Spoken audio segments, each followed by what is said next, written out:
So we need to get the facts straight. How does this virus work? How does it transmit? Where does it want to go? And let's protect ourselves. I'm Dr. Peter Lin. I'm a family physician in Toronto, Canada.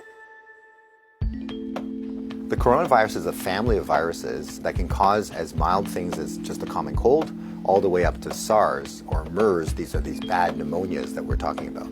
And basically what these viruses are, they look like a tennis ball with all these spikes sticking out of it. And depending on the type of spike, it allows that virus to attach to certain places. So some viruses, they have the spike that attaches to your nose. So basically you just get a common cold. But the SARS virus and this new virus that we're talking about has the spike that allows it to attach to the cells in your lung.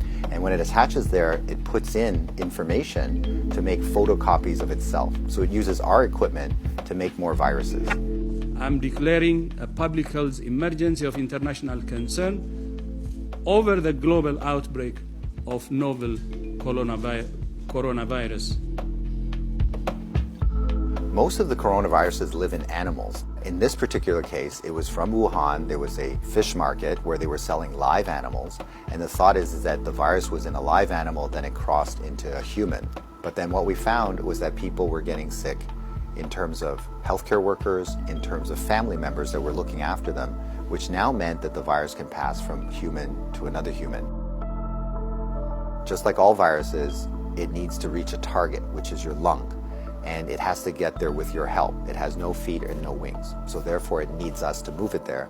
So that's why we keep saying, don't hang around sneezy people because you're gonna breathe it in. And don't touch your face because that's how the virus is gonna get in. The masks are helpful, but they're not necessary because they're leaky. The ones that you and I buy basically have pockets here, so therefore the virus can get in. What the masks really do is they stop us from touching our face. If you're sick, we tend to mask you, so therefore you're not spewing out the viruses to other people sitting around you. The true people that have the real masks are the N95. Those are sealed. These are for the doctors that may be caring for their patients. So in the beginning, the coronavirus will cause kind of like flu-like symptoms or a cold. So people just get the stuffy nose, that kind of thing.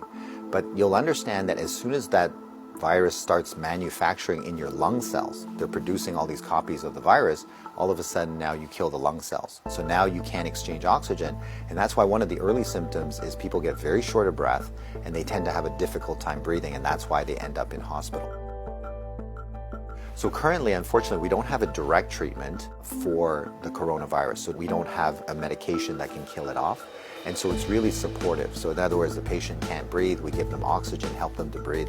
They can't drink, so therefore we give them fluids to support them. Their kidneys begin to shut down, we help them with all those things. So it's a very supportive process. This is a new virus that we've never seen before. So our immune system, our army, are having a hard time figuring out what to do. So usually what we have to do is we make something called antibodies. So these are things that can grab onto the spikes that we see on the virus, and it will get rid of the virus for you, and that will actually bring you back to good health. So therefore the elderly may have a worse outcome, and of course the young children.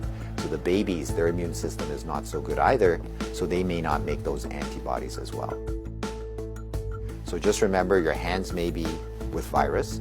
Virus cannot hurt you because it can't get through the skin, but the moment I do this, now I've brought the virus right to where it wants to go. So let's remember not to touch our hands to our face. So let's say you think that you might have been on a plane or you might have bumped into somebody that has it. What should you do? So the first thing is to contact a healthcare worker to tell them that potentially you have it. If you're feeling symptoms and you're going to go into a facility, call ahead. Okay, so whether you're calling the paramedics or whether you're calling the hospital or your doctor, just mention that you were on a flight. If you don't have any symptoms, then what we do is a little bit of a self-quarantine. In other words, we can just keep you away from other people, and so you don't go into parties, don't go with your friends, don't go into public transportation. So we can contain it very easily by making sure that you do a self-confinement, so to speak, for the, let's say, 7 to 14 days is the longest incubation time. So after that, if you're feeling well, then you don't have anything to worry about. So if we get the facts right, then we don't have to be overly worried, but we do the right things so that we don't get the virus ourselves and that we don't pass it on to others. And if we look after each other in this way, this virus will have nowhere to go. It needs us to move it, it needs us to make copies for it, and if we don't help it, then the virus will stop. So we have the power to do that right now.